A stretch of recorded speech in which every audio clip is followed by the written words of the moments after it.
We on Fire Sports Podcast,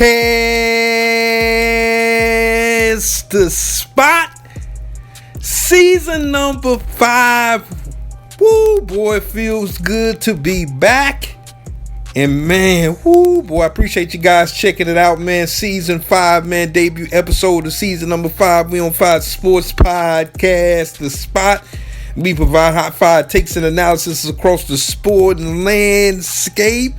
And if it's your first time listening, man, I appreciate the check-in, man. As I mentioned a little bit earlier, we provide hot fire takes and analysis. We kick it and get it in, man. Just as the spot always has been since day number 1. If you're an OG of the show, man, woo, boy, it's been a long ride, man. I appreciate you guys riding along with me, man, through this journey across the sport and landscape. And hope you guys, first and foremost, had a great holiday weekend, man. It's kind of the official, last holiday, man, of the summer as we transition into the fall. As we all know, the National Football League is now back on the grand stage. As tomorrow night, we got the defending Super Bowl champion Philadelphia Eagles taking on the Dallas Cowboys. That's going to be an exciting tilt, man, to kick off the NFL season. It's a lot of great matchups as well, man, in week number 1. And, man, since it's, the debut, man, episode of season number 5, we're going to take a little dive into the National Football League, man, and what I see going around in the NFL.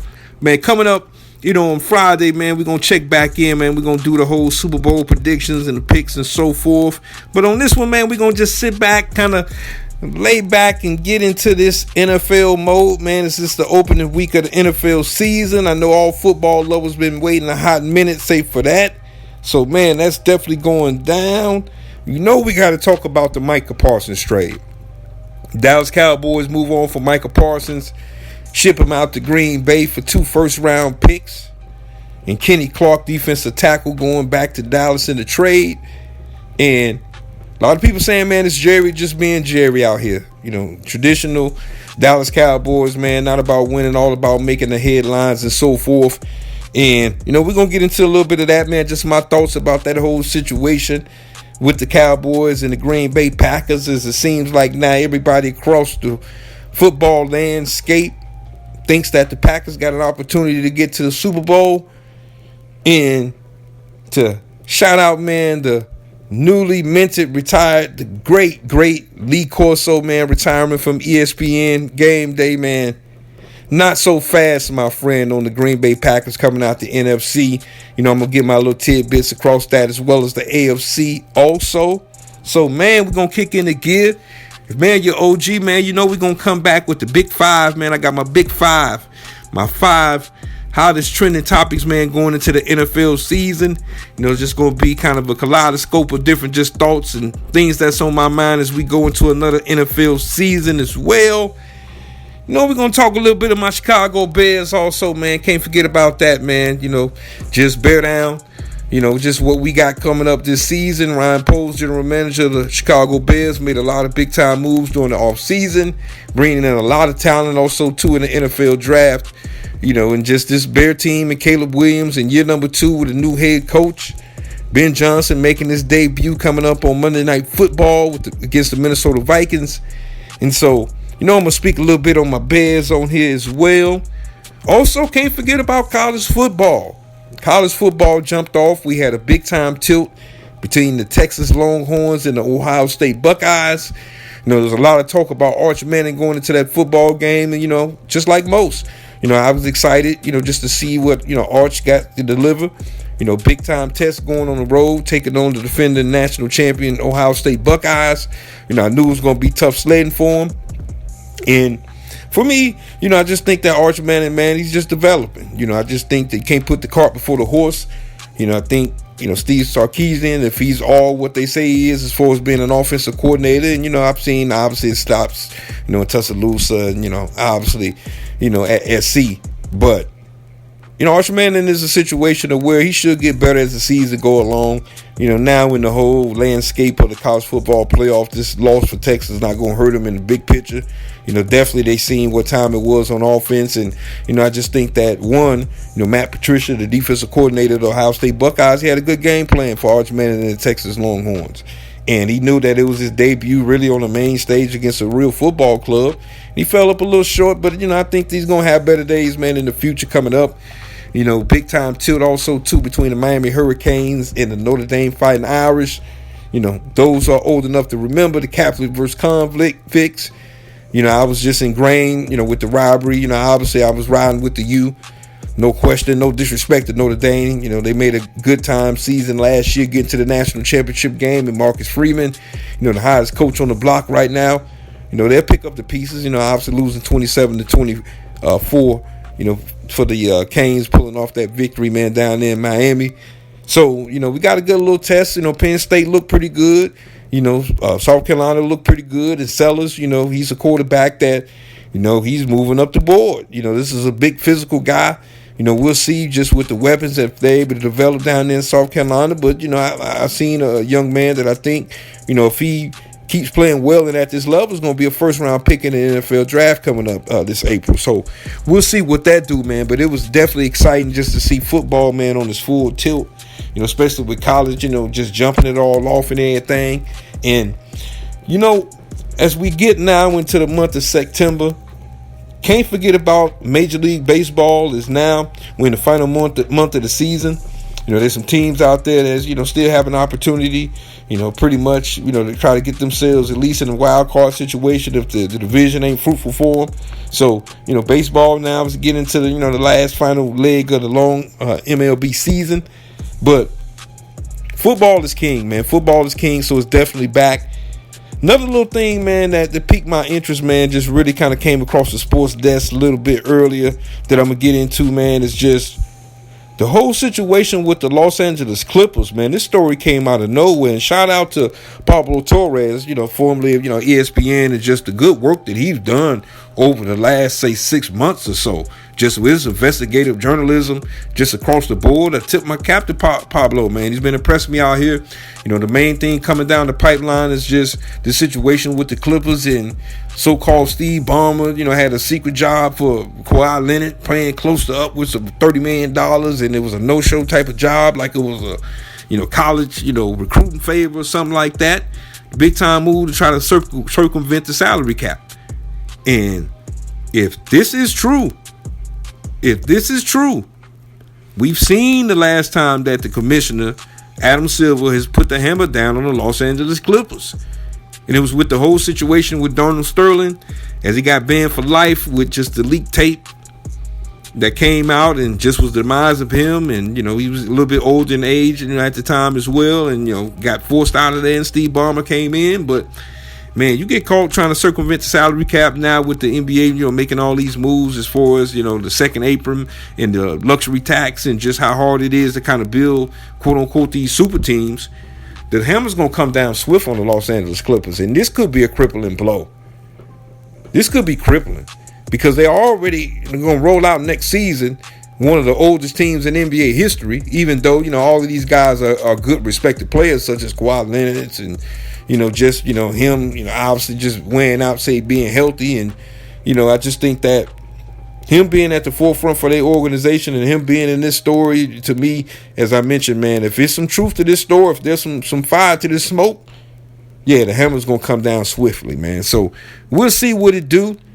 And can't forget, man, before we get out of here, man, a lot of fantasy football players out there, man, a lot of people setting up their drafts and, getting their situation right and, trying to evaluate what they're going to do this season is what I call some of the best time of the year, because it's just not only your team, if you feel like your team has an opportunity to get to the Super Bowl, just the euphoria of that, but you're being in, these competitive leagues with big time bucks, just the adrenaline of that, coming into the season. That's why football is king. And, this whole season is going to be definitely interesting across the National Football League. As I mentioned a little bit earlier, you got the Philadelphia Eagles sitting in the driver's seat now, the defending world champions. They got the belt. They knocked out the champ to get it. The Kansas City Chiefs, there's been a lot of talk about them this season coming in. Travis Kelce, and congratulations, Travis Kelce, with the engagement Big time move for him, man. I hope him and Taylor Swift, if they remain happy, man, that's a good situation, man. There's nothing like love out here, man. So I can't hate on that. But, I just think that the Chiefs, and they debuted, their documentary, and I haven't really kind of soaked all into, the Kingdom documentary that's out there, man. You definitely guys got to share your thoughts with me if you've seen it. I'm going to get into that a little bit. But I don't think this season for the Chiefs may be as fruitful as what a lot of people think. There's a lot of, talking heads out there that think the Kansas City Chiefs may get back to the Super Bowl this year, and I'm not sure about that. This is a team that, their best offensive weapon, to me, Rashee Rice. Obviously, Xavier Worthy is, track speed extraordinaire. But Rashee Rice, when he was putting in work for them last season, that's when they was at their apex. Especially on the offensive side of the ball. And so him being suspended for the first 6 games of the year, I think, that could be, a whole situation that may go backwards. And, in the early part of their schedule is not, as easy as one may think. If you look at their schedule through especially the first 6 weeks of the season, they got some real ball games. And so, they're an interesting tidbit. So, man, coming up, we're going to dive into a little bit more of the National Football League, man, as I'm just going to kind of share my thoughts, across what's going on into this year. Man, first and foremost, man, I appreciate all the love and the feedback. I appreciate your ear. We on Fire Sports Podcast, the spot.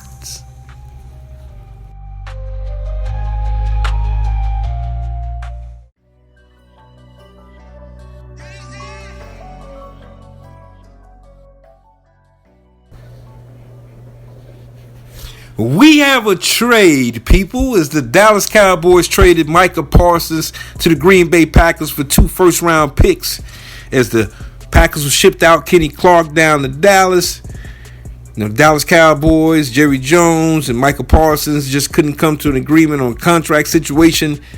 As it seemed, Jerry tried to backdoor him, having one of those, secret good old boy meetings with Micah Parsons and thought it was all sweet.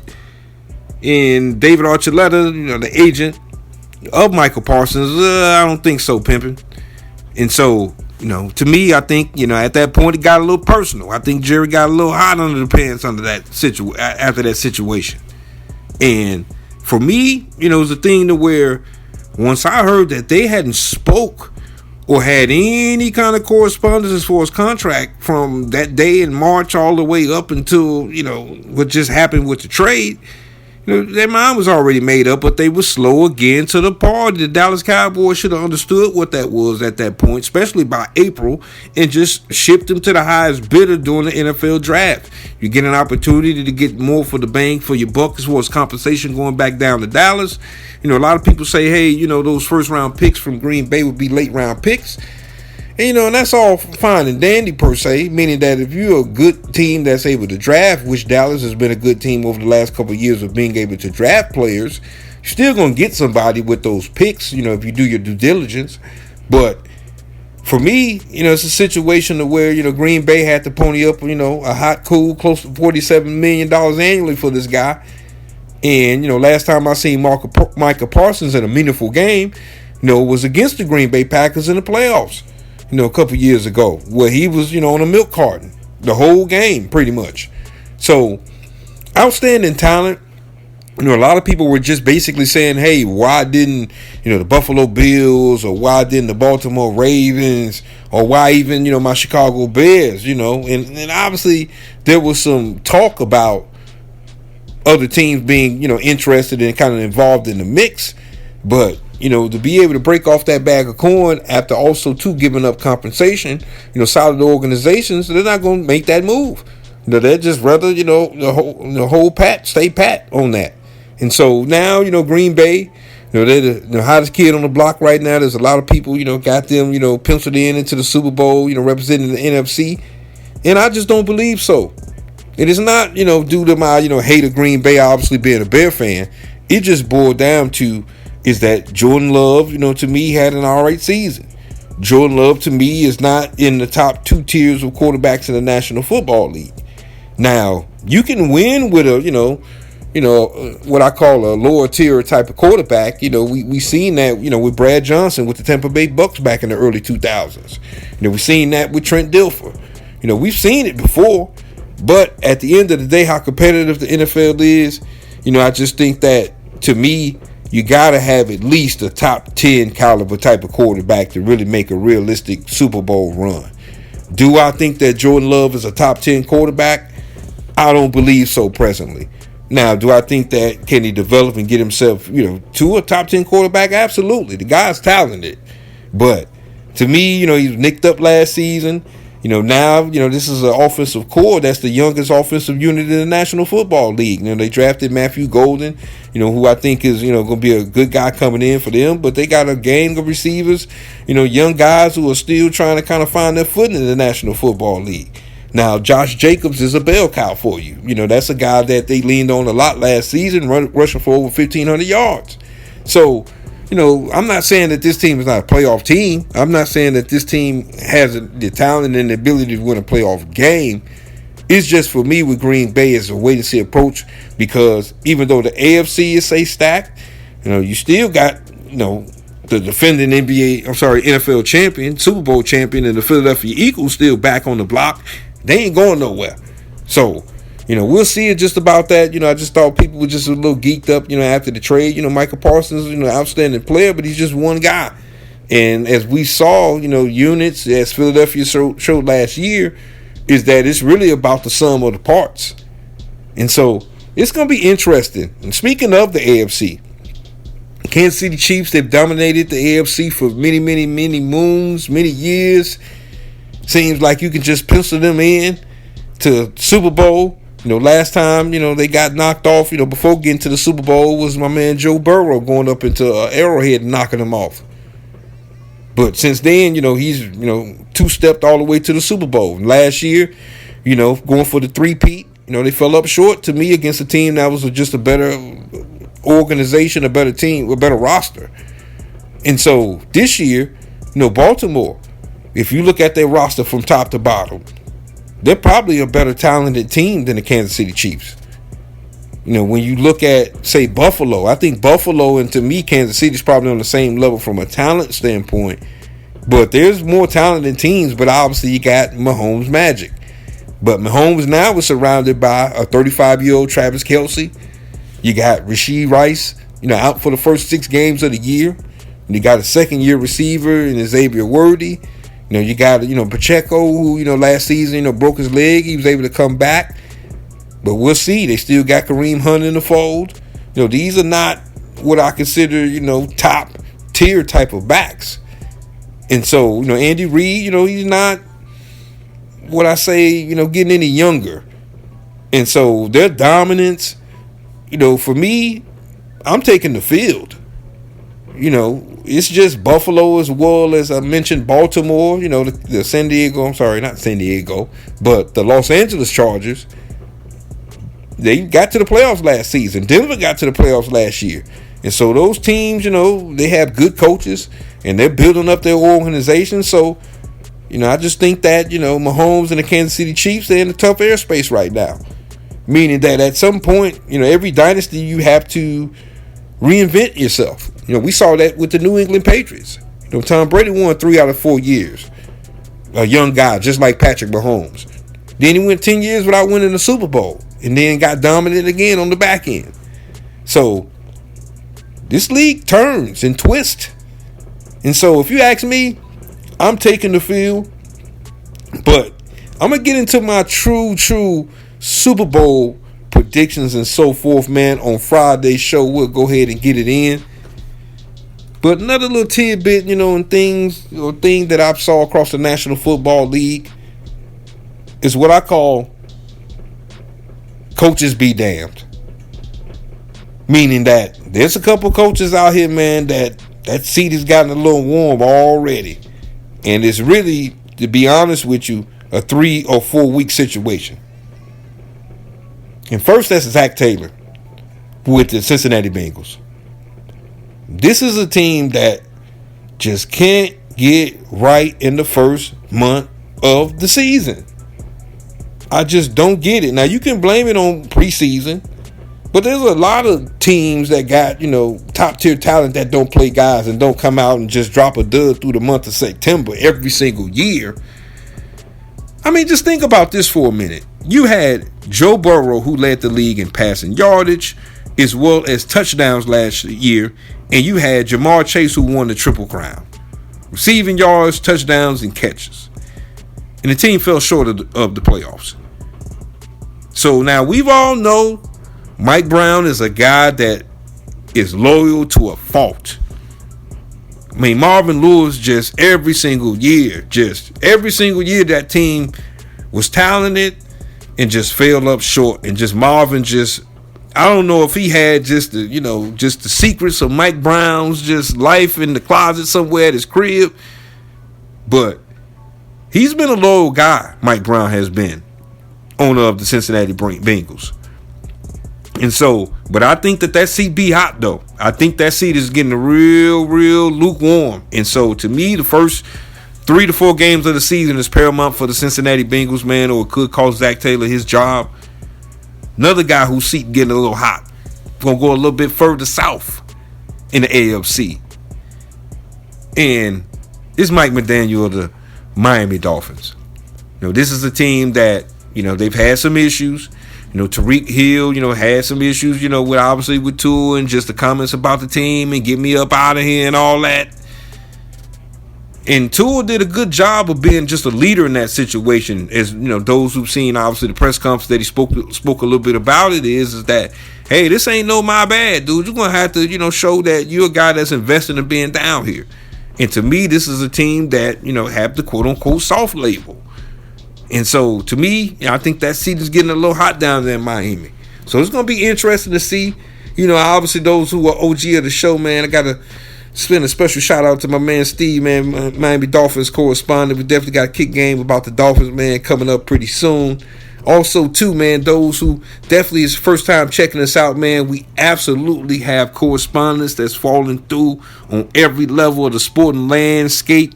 So, we're definitely going to do that. Also, too, got to send a special shout out, man, to my man Mako Scott and Mr. Taylor Street. Weekly Dog Sports Betting Podcast, man. Definitely those guys, have me on, man, on the Hardwire segment. Always kicking game, man, cross channels. So, absolutely, shout out to them, man. You can check them boys out at 5box 2300. But before I get out of here, man, coming up, man, I'm going to hit you with my Big 5, man. My Big 5 stories, man, going into the National Football League season. First and foremost, man, I appreciate all the love and the feedback. I appreciate you. Yeah. We on Fire Sports Podcast Spots.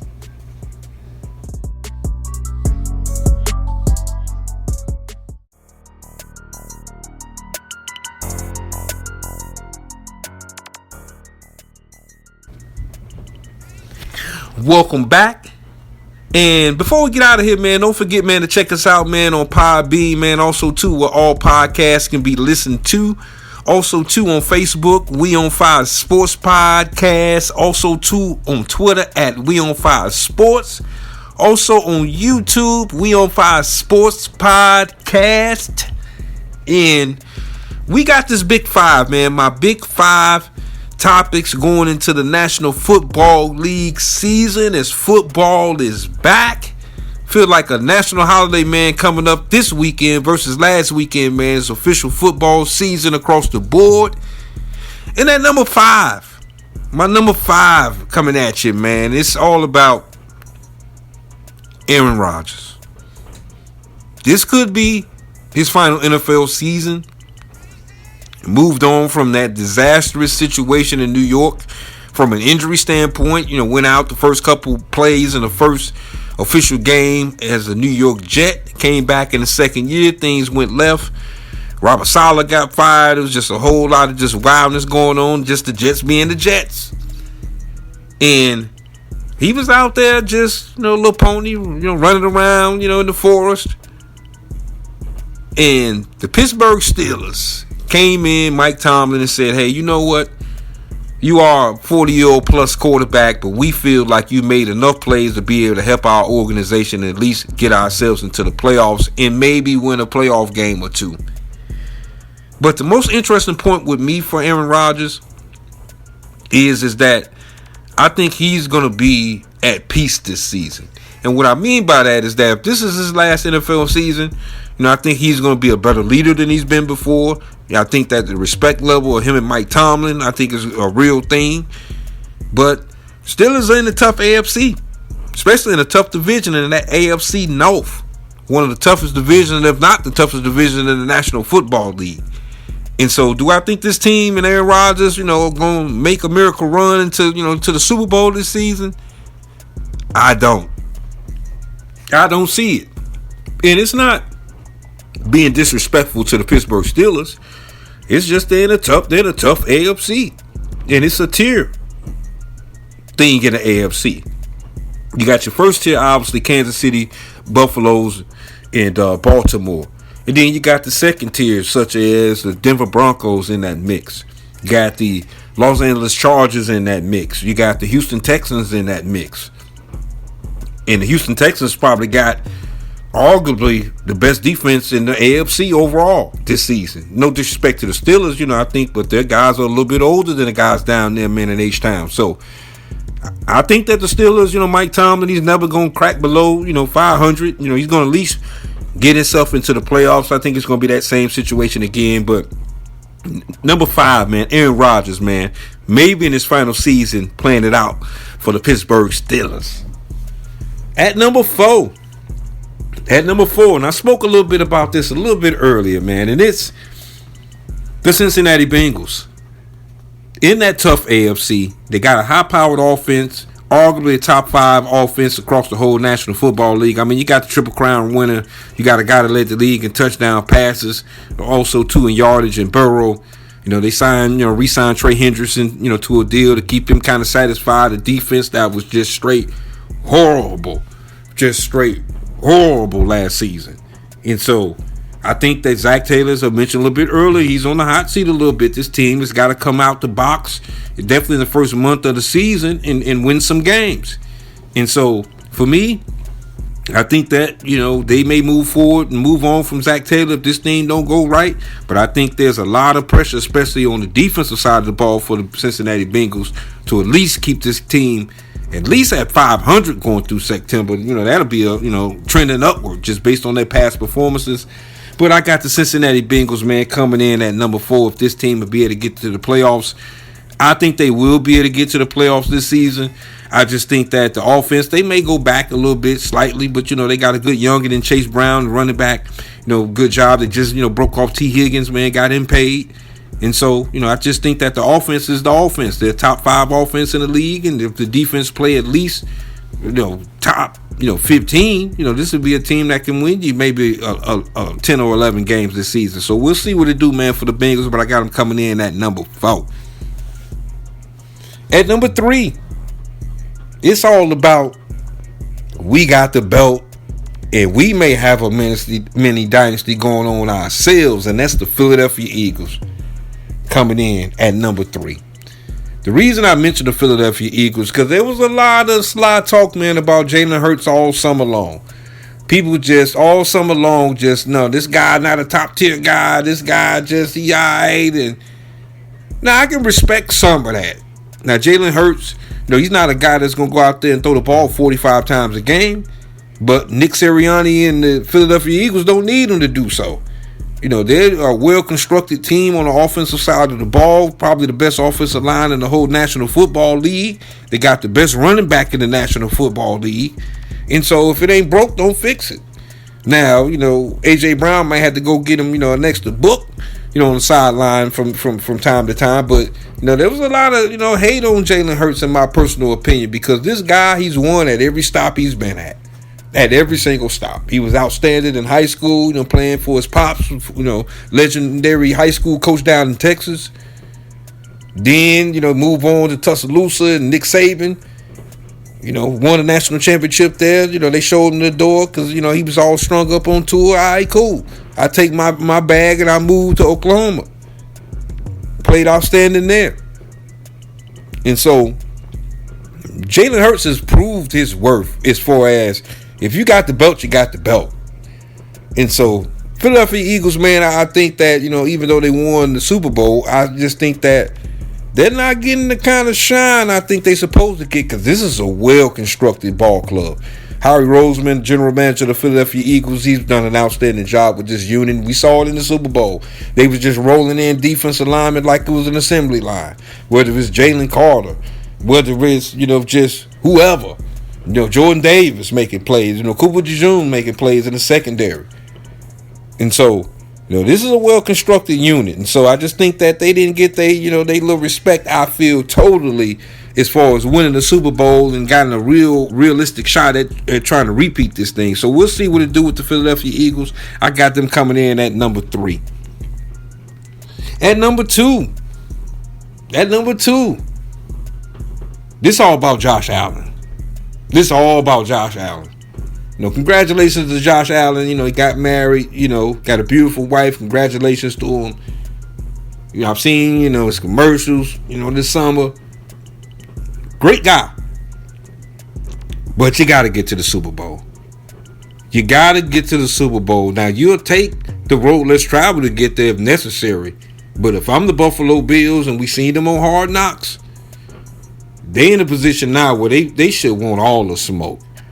Especially with Kansas City. Kansas City just got their number. So, yeah, this is a make them or break them from a standpoint with Josh Allen obviously reigning, NFL MVP. Yours truly broke that story on season number 4. He was going to win the MVP from just a little intel that I had on the situation. But he's got to show improve as far as getting this team over the hump and into the Super Bowl. This team, we all know, just the OGs out there, the fabulous teams that they had through the 90s with Jim Kelly and Thurman Thomas and, Andre Reed, and shout out to head coach Marv Levy. And they fell up short.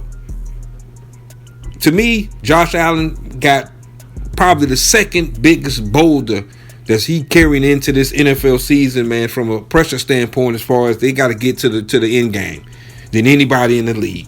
So I got Josh Allen coming in at number 2. Do I feel that the Buffalo Bills can get to the Super Bowl this season? Yes, I do.